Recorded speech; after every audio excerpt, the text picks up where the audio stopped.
Hello, good evening everyone. Welcome to my channel. जैसा कि मैंने आप लोगों को बताया था कि मैं इस चैनल में आप लोगों को एक नई सीरीज़ शुरू करने जा रहा हूँ आप लोगों के लिए, जिसका नाम है Indian economic services past year questions. ठीक है। उसमें मैं हर दिन एक क्वेश्चन लूँगा और उसको मैं अच्छे से अलग अलग डिफरेंट डिफरेंट सोर्सेज से उसके नोट्स बनाऊँगा, बहुत शॉर्ट में और ब्रीफ में क्रिस्प नोट्स बनाऊँगा, और उसको मैं आप लोगों को एकदम लेमन लैंग्वेज में कोशिश करूँगा बिल्कुल इजीली वे में समझा सकूँ। तो आज मैंने जनरल इकोनॉमिक्स पेपर वन में मैंने आप लोगों को पहला क्वेश्चन लिया है 2009 ईयर का।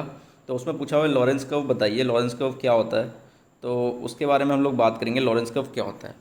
तो ये जो लॉरेंस कर्व होता है ये डील करता है बेसिकली इनकम इनइक्वालिटी से, कि किसी कंट्री में, कोई कंट्री है, मान लो फॉर एग्जांपल कोई कंट्री है ए, और एक जिसमें टू पर्सन है, पर्सन ए एंड बी। तो एक पर्सन कमाता है 1K पर ईयर और दूसरा पर्सन कमाता है 99K पर ईयर। तो इनका जब हम एवरेज निकालें तो कितना आएगा, 50K पर ईयर। ऐसे ही एक कंट्री है बी जिसमें एक पर्सन कमाता है 50K पर ईयर और दूसरा पर्सन कमाता है 50K पर ईयर, उनका भी एवरेज आएगा 50। ठीक है। तो दोनों कंट्रीज़ में देखा जाए तो एवरेज जो आ रहा है वो तो 50 आ रहा है, लेकिन दोनों कंट्री में कौन सी कंट्री ज़्यादा डेवलप्ड होगी, आप लोग खुद सोच के बताइए। एक बंदा है, एक कंट्री में बहुत ज़्यादा लोग गरीब हैं और कुछ लोग बहुत ज़्यादा अमीर है, सारी दौलत अमीरों के पास है और ज़्यादातर लोग गरीब हैं, ऐसा हो रहा है। और एक कंट्री में सब, हर बंदे के पास बराबर बराबर कमा रहे हैं। तो क्या होगा, मतलब कौन सी कंट्री ज़्यादा अमीर मानी जाएगी, ज़्यादा डेवलप मानी जाएगी। कंट्री बी टाइप की जो कंट्रीज़ होती हैं जिनमें इनकम इनक्वालिटी कम होती है और इनकम इक्वालिटी ज़्यादा होती है, वो कंट्री ज़्यादा अच्छी मानी जाती है, ज़्यादा डेवलप मानी जाती है। और इकोनॉमिक्स में हम लोग यही पढ़ते हैं कि कैसे ना कैसे करके कंट्री को ज़्यादा डेवलप किया जाए। तो इसी को और अच्छे से स्टडी करने के लिए कोराडो गिन्नी करके इकोनॉमिस्ट आए, जिन्होंने क्या किया, इस लॉरेंस कर्व को दिया। इस लॉरेंस कर्व की मदद से हम लोग क्या करते हैं, कंपेयर कर पाते हैं ये इनकम इनक्वालिटी को। कैसे कंपेयर करते हैं, देखिए इन्होंने क्या किया, एक्स एक्सिस पे पॉपुलेशन को प्लांट किया और वाई एक्सिस पे क्या प्लांट किया, इनकम को। जो लेफ़्ट से राइट की तरफ बढ़ती है पॉपुलेशन और नीचे से ऊपर की तरफ इनकम को हम इंक्रीज करता हुआ दिखाएंगे एक्सेस पे। ठीक है। अब क्या करेंगे, एक हम अगर इक्वली डिस्ट्रीब्यूशन होगा, अगर इक्वल डिस्ट्रीब्यूशन होगा, मान लो जैसे कैसा ग्राफ बनता है, जब 10% पॉपुलेशन, मान लो अगर ये 10% है, तो 10% पॉपुलेशन के पास 10% ऑफ इनकम है पूरे देश की, तो यहाँ एक पॉइंट आएगा। फिर मान लो 20% के पास 20% है तो यहाँ एक पॉइंट आएगा। फिर 30% 50% के पास 50% है तो यहाँ बीच में कहीं एक पॉइंट आएगा। तो जब हम देखेंगे 90% के पास 90% ऑफ द इनकम है पूरी कंट्री की, तो यहाँ पे एक पॉइंट आएगा। तो जब हम इसको ज्वाइन करेंगे तो ये एक स्ट्रेट लाइन बनेगी।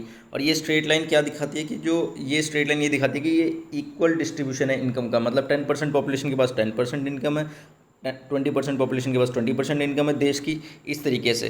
तो ये तो हो गई equal distribution of line, equal distribution line. ठीक है। उसके बाद एक, लेकिन इन रियलिटी क्या होता है, इन रियलिटी तो ऐसा नहीं होता है। इन रियलिटी में क्या होता है, ज़्यादा लोग गरीब होते हैं और ओनली कुछ ज़्यादातर अमीर जो होते हैं उनके पास ज़्यादातर दौलत होती है देश की। तो होता क्या कि वो जो कर्व बनता है वो कुछ इस तरीके का कर्व बनता है, वो थोड़ा कर्वेचर में बनता है, जो स्ट्रेट लाइन के ऊपर ओवरलैप नहीं करता है।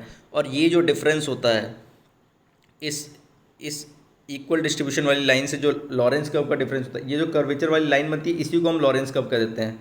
ठीक है। और इस लॉरेंस कर्व से इसके बीच में जो डिफरेंस होगा उसको क्या बोलते हैं, हम उसको इनइक्वालिटी से मेजर करते हैं। ठीक है।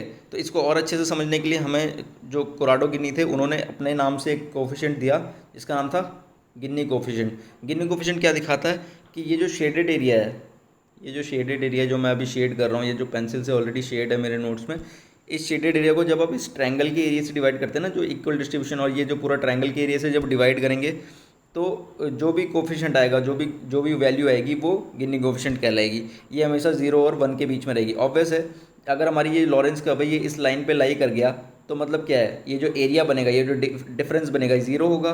तो ये जो वैल्यू आएगी ये ज़ीरो हो जाएगी। क्यों? क्योंकि ट्रायंगल का एरिया तो पूरा है लेकिन हमारा जो शेडेड एरिया है वो ज़ीरो आ रहा है, तो वो वैल्यू ज़ीरो हो जाएगी। और जब ओवरलैप करता है तो इक्वल डिस्ट्रीब्यूशन है, मतलब वो परफेक्ट है। तो जितनी ज़ीरो जब वैल्यू आएगी, तो जब गिनी कोफिशिएंट ज़ीरो होगा तो इक्वल डिस्ट्रीब्यूशन होगा, और वो अच्छी बात है ना, वो होना चाहिए।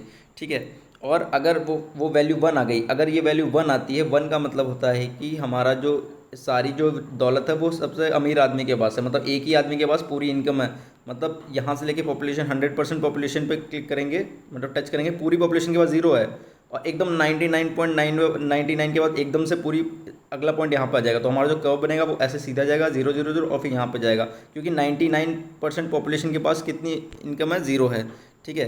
तो मैं आपको एक बार दोबारा बता देता हूँ। 90 यहाँ से लेके पहली पॉपुलेशन 0 0 0 0 ये इनकम है ना, तो इनकम बढ़ी नहीं रही है, सबके पास कुछ नहीं है ना। 1 कब आएगा मैं तब बता रहा हूँ। और फिर जब 99 आएगा तो एकदम से पॉइंट यहाँ पे आ जाएगा। तो ये कर्व कैसे बनेगा, ऐसे और फिर ऐसे, है ना। और ऑलरेडी इक्वल डिस्ट्रीब्यूशन लाइन ये है, तो इनके बीच का डिफरेंस तो ये पूरा है, ये पूरा एरिया शेडेड आ जाएगा। तो ट्रायंगल का एरिया अपॉन ट्रायंगल का एरिया, ऑब्वियस है कि क्या आएगा, 1 आ जाएगी वैल्यू। तो जब वैल्यू 1 आएगी तो सारी इनकम एक ही आदमी के पास होगी, ठीक है।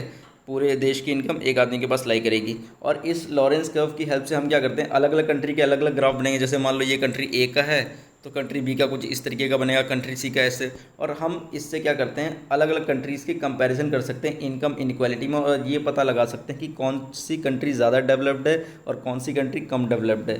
तो आई होप मेरे आप लोगों को मेरा वीडियो पसंद आया होगा। और हम अगर मैं ये सीरीज़ कंटिन्यू करूँगा तो आप लोग प्लीज़ कमेंट करके बताइए आप लोगों को ये सीरीज़ कैसी लग रही है।